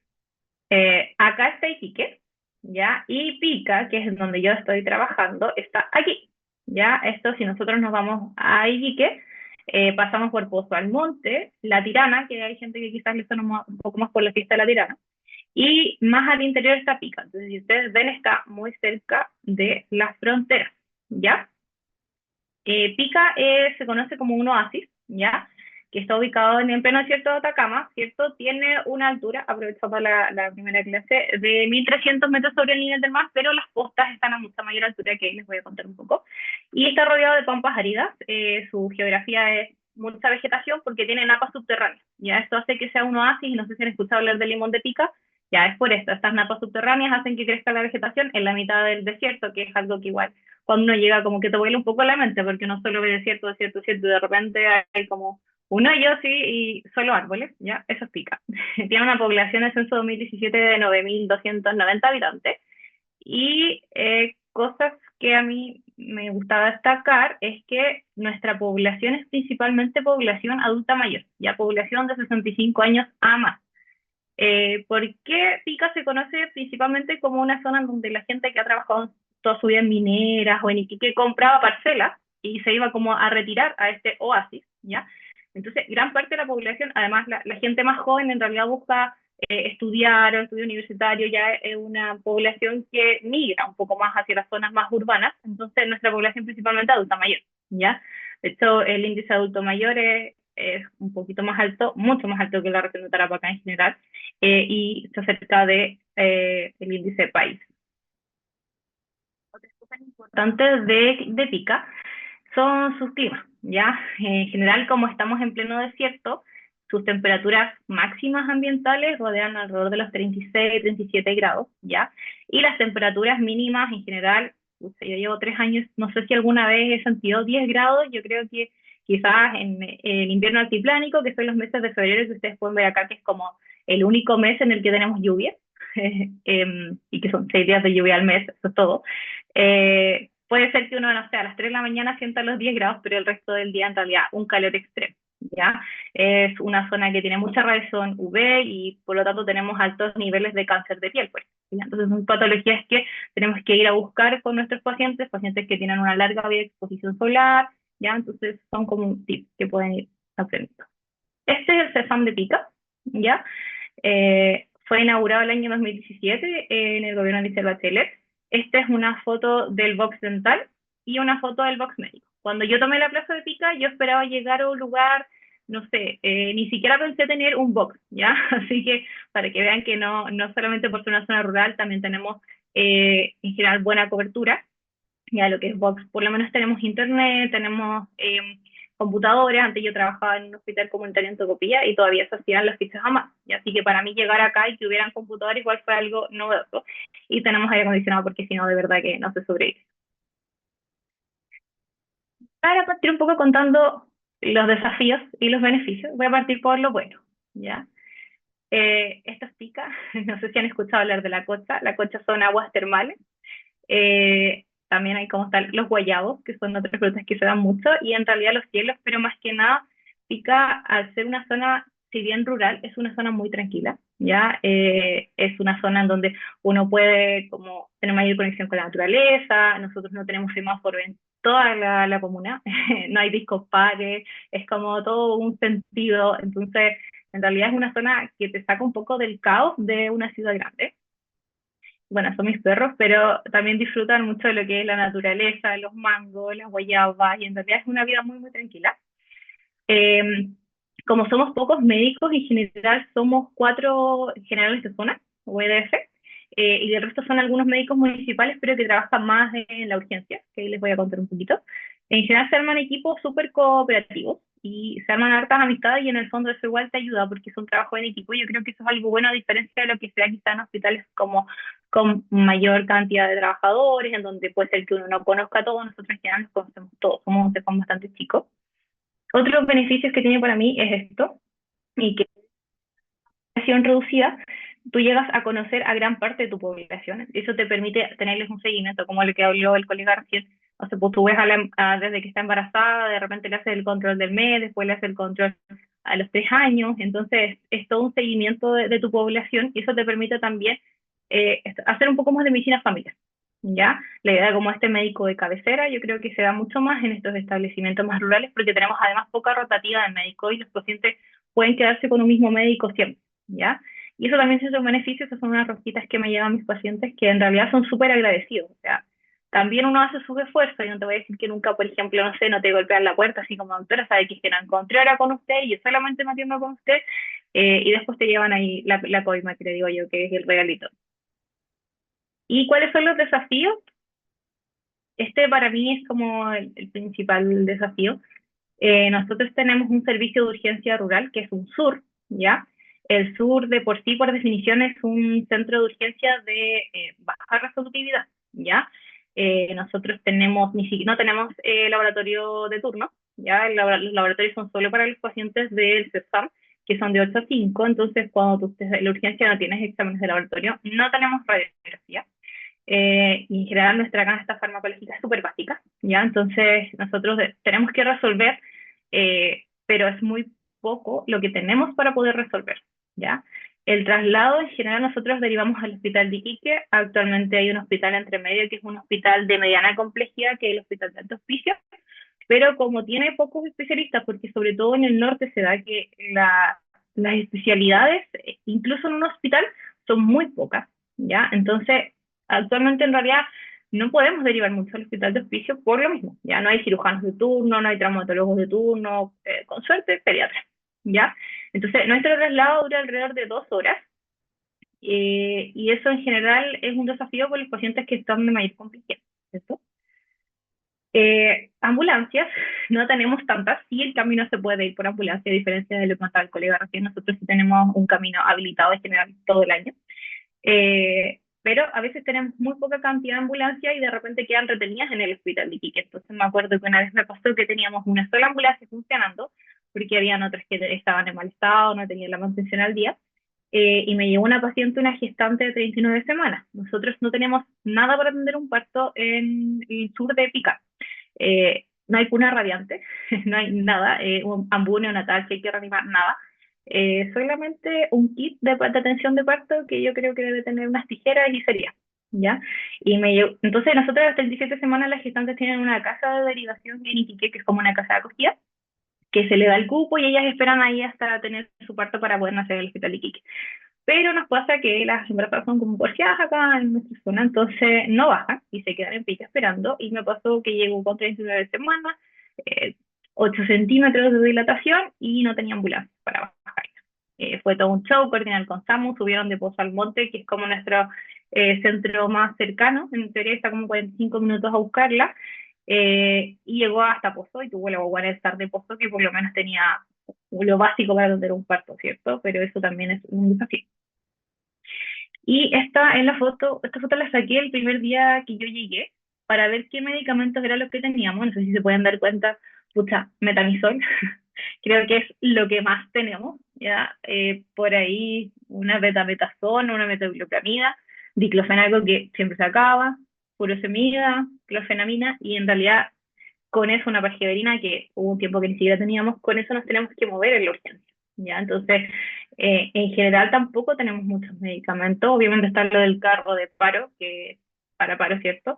Y algunos opioides, pero no tenemos mucho más que eso. Entonces, los pacientes igual al ser una zona más rural también tienden a ser bastante demandantes, ¿ya? Entonces, se da como poca educación en salud, entonces las personas llegan a la urgencia y como no hay mucha espera, no voy a decir que no hay espera, porque sí hay espera, pero no hay mucha espera, van por un dolor de guata, van por un resfrío y quiere que le pongan algo para que se les pase el tiro, y en realidad no vamos con esto, ¿ya?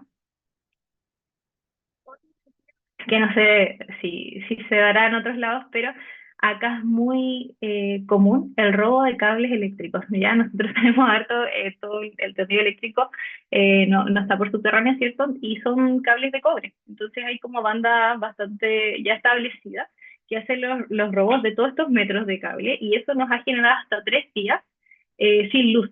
3 días completos sin luz, y si se dan cuenta son distintas fechas, octubre, diciembre, abril. Entonces estar en un lugar donde te quedas 3 días sin luz significa que se echan a perder todos tus alimentos.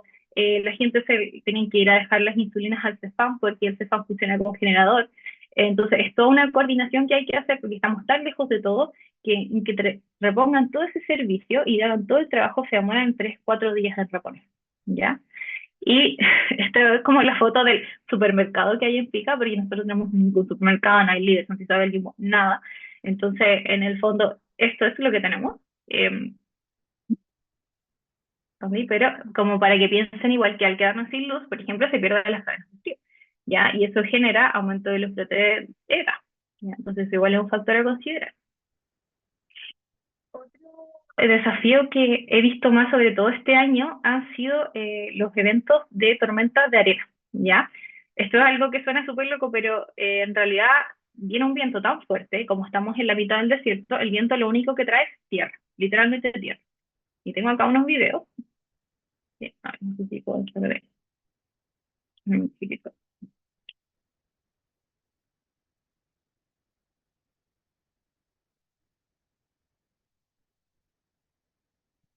Ahí sí, ¿se ve cierto? Sí.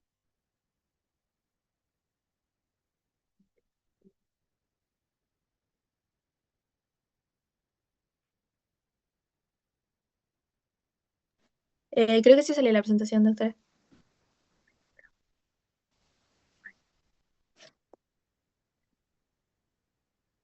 Ahí se ve. Voy a poner. Pero ahí está, no sé si se alcanza a ver el video. Bueno, eso es cuando venía la tormenta. No sé si alcanzan a ver como toda la arena que venía a cubrir eh, toda la tormenta de arena. Y esta es una foto que no tiene ningún efecto, pero de verdad se veía así, no sé, Silent Hill más o menos. Y esto obviamente, por ejemplo, los pacientes con asma que tenemos, ese día fue full crisis de la urgencia, ¿ya? Entonces eso igual es algo que se da en el norte, ¿ya? Ya. Y estas son las rondas que nosotros hacemos. Nosotros hacemos rondas a varios pueblos, pero el más importante es Cancosa. Cancosa, si ustedes pueden ver acá, está súper cerca de la frontera con Bolivia, y además tiene el desafío de que está a 4.100 metros sobre el nivel del mar, ¿ya? Esta soy yo subiendo a ronda, saturando 80 con una frecuencia cardíaca, 112 esperable, y tenemos estos paisajes. Está el Salar del Huasco, acá esto es Cancosa, y este tipo de animales, ¿ya? Entonces, por ejemplo, nos ha pasado para tener que atender pacientes con mordedura de llama, Ya tuvimos un paciente que le mordió un burro y eso debería ser sobreinfectó, el paciente terminó falleciendo. ¿Ya? Entonces, igual son cosas que nadie te prepara. O sea, a mí nunca me enseñan en el internado o en el pregrado qué hacer si alguien le mordió un llamo, cuáles son las bacterias que tienen un llamo en la boca, qué antibióticos debería dejar. Es algo que nunca te lo enseñan y que, claro, cuando uno está ahí busca evidencia, no hay. Otro factor importante es la interculturalidad. Ya la zona de Cancosa es una zona de pueblo aymara, ya y la gran parte de la población de Pica también es población que se identifica con pueblo aymara. Y eso, si bien es algo que nosotros sabemos, nos ha costado mucho, a diferencia, por ejemplo, de zonas como la Araucanía, en donde cuentan con hospitales interculturales.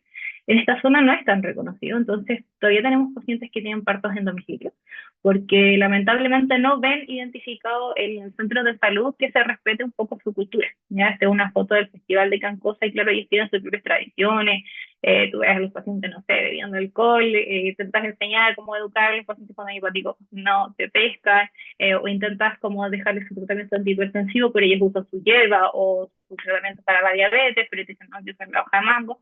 Entonces ahí es bien difícil como lograr esa interculturalidad.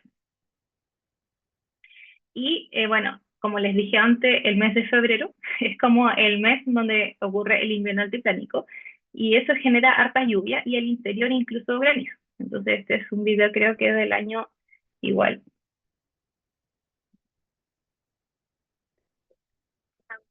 23.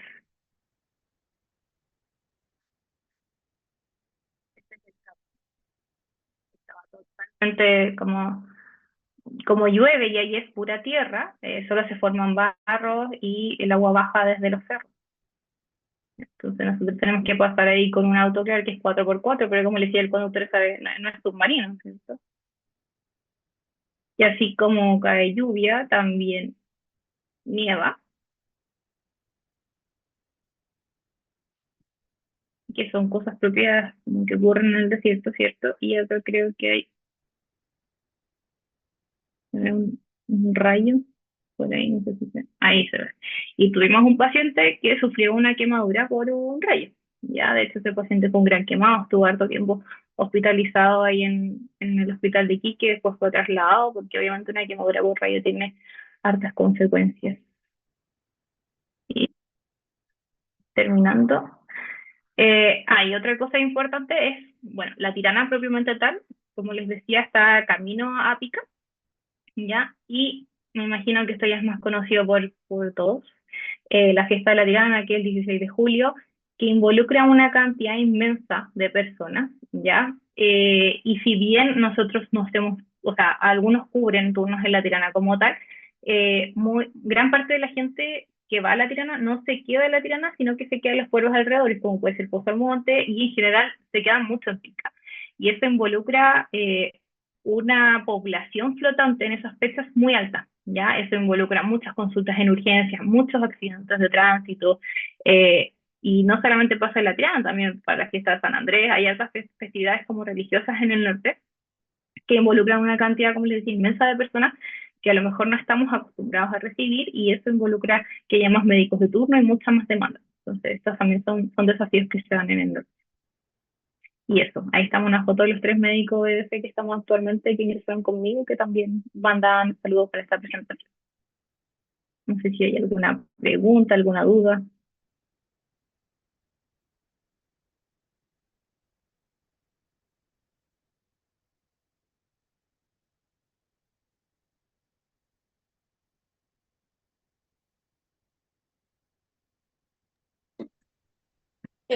Bueno, si es que no hay preguntas. Muchas gracias, doctora, nuevamente por contarnos su experiencia también. Fue súper loco igual ver cómo ambos son médicos EDF, pero uno está al sur del mundo y el otro acá al norte de nuestro país. Y justo hicieron una pregunta por chat, Alejandro. A doctora Nevenka, ¿cuál fue el caso más desafiante que usted tuvo como EDF? Si nos pudiera contar. Así, casos más desafiantes, mira, hay alguno, pero a mí no me tocó, que fue un chico que sufrió un traumatismo por un vehículo, que tuvo una fractura de cráneo y ahí, obviamente, como era un pediátrico, tuvieron que trasladarlo en avión ambulancia. Y no teníamos como, nuestra zona no tiene un helipuerto en sí, entonces tuvieron que hacer como toda una estrategia como de aterrizar en una zona de desierto que fuera segura, ¿cierto? Para poder ir a buscar a este chico. Yo creo que ese es uno de los casos más emblemáticos que hemos tenido. Yo, la verdad es que hasta ahora, y toco madera, he tenido un poco de suerte. Yo creo que lo más terrible que ha pasado, no sé, para cardíacos, que en el fondo a todos nos toca, ¿cierto? Eh, y no sé, una vez creo que tuvimos una arritmia que tuvimos que cardiovertir y claro, no teníamos como buenos medicamentos para hacer sedación, pero en realidad igual dentro de todo, como dije, es un pueblo bastante tranquilo, ¿ya? Sí tenemos hartos, por ejemplo, infartos, como nuestra población en general tiene alta multimorbilidad por el hecho de ser adultos mayores, ¿ya?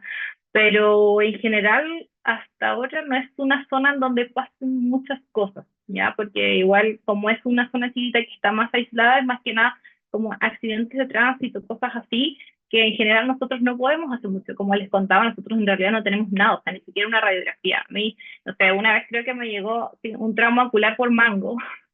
Creo que eso ha sido como, más que como desafiante, yo creo que algo que me chocó, claro, porque en el fondo el mango son árboles súper altos, 2, 3 metros, y le cayó el mango directamente en el ojo, y no he tenido uno, sino han sido como tres. Caídas de árboles también, que han tenido por lo mismo, porque se suben en los árboles a tratar de sacar la fruta, y se caen, hemos tenido caídas de 4 o 5 metros, ese caballero terminó con un hemotórax. Pero en general eso, ¿ya? Es como lo que se ve acá. Tienen que entender que todo en realidad nosotros tenemos que derivar. Sí, pues yo creo que en realidad igual los casos desafiantes se van adecuándose como al sector donde uno está. Entonces aprovecho y preguntarle al doctor Sangüesa, ¿cuál sería el caso más desafiante que usted ha visto?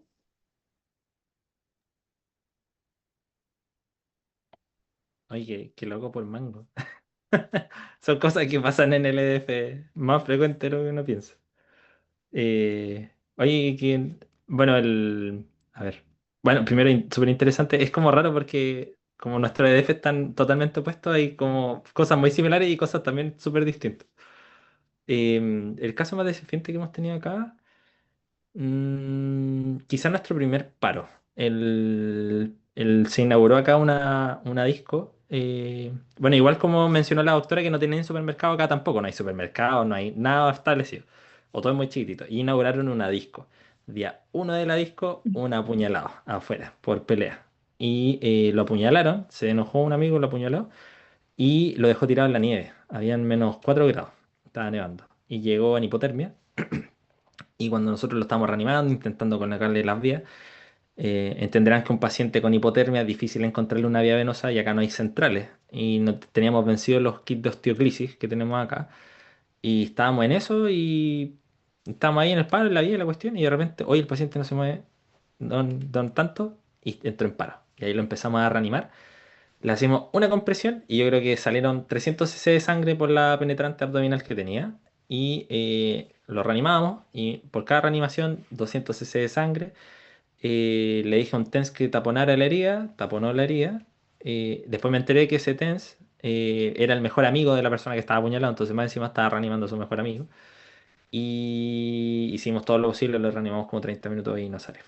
Así que, y fue complejo porque, como decía la doctora, hay poco insumo y no sé cómo será la realidad ya, pero acá por lo menos reas graves son graves, graves, así como real rea, son como 4 al año. Entonces, el equipo no está acostumbrado a un reanimador. Entonces, cuando llega un rea, nuestras enfermeras se tupen, nuestros TENS se tupen, nosotros nos tupimos, entonces la evaluación primaria, la posición, el manejo de la vida cuesta mucho porque no es un ambiente que uno se acostumbra. No sé cómo será en el norte, aquí nos cuesta sacar los reanimadores. Yo creo que peor porque ni siquiera tenemos enfermero de turno. Como es un sur, no tenemos enfermero, entonces son puros TENS. Mm. Y yo me acuerdo de la primera vez que tuvimos un paro, como que nadie sabía qué hacer. Yo llegué porque estaba otra colega reanimando y nosotros acá también tenemos como hay escasez de médicos y solamente tenemos como EDF que son 4, el resto que cubre la urgencia son municipales. Y siendo súper transparente, la gente que llega como estamos muy cerca de Bolivia, son muchos médicos que vienen del extranjero que no tienen una com y tienen protocolos a lo mejor distintos. Entonces ella como que entró en crisis y nos llamó como a nosotros. Y llegué y yo pregunto así como, ¿cuántos ciclos llevan? ¿Desde qué hora que están reanimando? ¿Han pasado adrenalina? ¿Cuánto adrenalina han pasado? No sabías nada. No había, como no había una pizarra, no había nada anotado. Todos estaban haciendo cualquier cosa, la calidad de compresión es pésima. Entonces, igual ese es un mensaje como para ustedes, que en el fondo van a llegar un poco con sus conocimientos más actualizados y tienen que ordenar un poco como el desorden que hay en los lugares. Entonces, establecer protocolos, nosotros tuvimos que ir a formar todos como ACLS, ATLS, PALS, NALS, como todo esto para ir después y decir como ya chicos, vamos a actuar así en la urgencia, vamos a poner, nosotros tuvimos que poner una pizarra, empezamos a poner los protocolos, como que cada entrega de turno no tener la pizarra, quién va a hacer las compresiones, yo creo que es algo básico en cualquier servicio de urgencia, pero claro, como las frecuencias están pocas, el equipo no está preparado para eso. Y uno que viene como más del internado, como hospitalario, más de la urgencia, que está como acostumbrado a tener, no sé, 2, 3 reas por turno, y cuando eres interno te mandan a hacer las compresiones, entonces uno ya está como más acostumbrado y un poco más en ritmo. Entonces, ustedes igual son como la gente de cambio, ¿no? Sí, no, en realidad toda la razón, doctora. Agradecerles a ambos y bueno, al doctor que ya se tuvo que retirar, el doctor Fernando Moraga, por su buena disposición. Tal vez fue un poquito encima de la actividad, pero creo que era algo importante con More cuando lo hablamos en su momento y dijimos que igual sería algo súper lindo hacerlo y que sea nuestro espacio de conversación, como donde puedan comparar, no sé, de alguien que estaba con hipotermia en el hielo, a alguien que le cae un mango. Entonces, súper contradictorio. Pero agradecerles por su disposición también y su tiempo. More, no sé si te gustaría agregar algo. Sí, quería agradecerle a todos los doctores por su tiempo, por estar un 20 aquí ayudándonos, comentando sus experiencias. Es súper loable y súper valiosa para nosotras. Em, Como estamos a cada extremo, obviamente es complejo para nosotras la gestión, pero se logró, se pudo. Fue una instancia súper bonito para todos, entonces agradecerle desde Magallanes, desde lejos, bueno, al doc que está acá cerquita, entre comillas, y a ustedes, así que muchas gracias por su tiempo. Grabamos la presentación y vamos a hacer envío de ella por si alguien quiere repasar puntitos, ver o compartirlo con su universidad. Así que eso. Súper, muchas gracias, doctores, y hasta acá llegamos. Muchas gracias, esperamos contar con ustedes para alguna próxima actividad. Eso. Que estén muy bien, chao a todos. Chao, cuídense. Chao.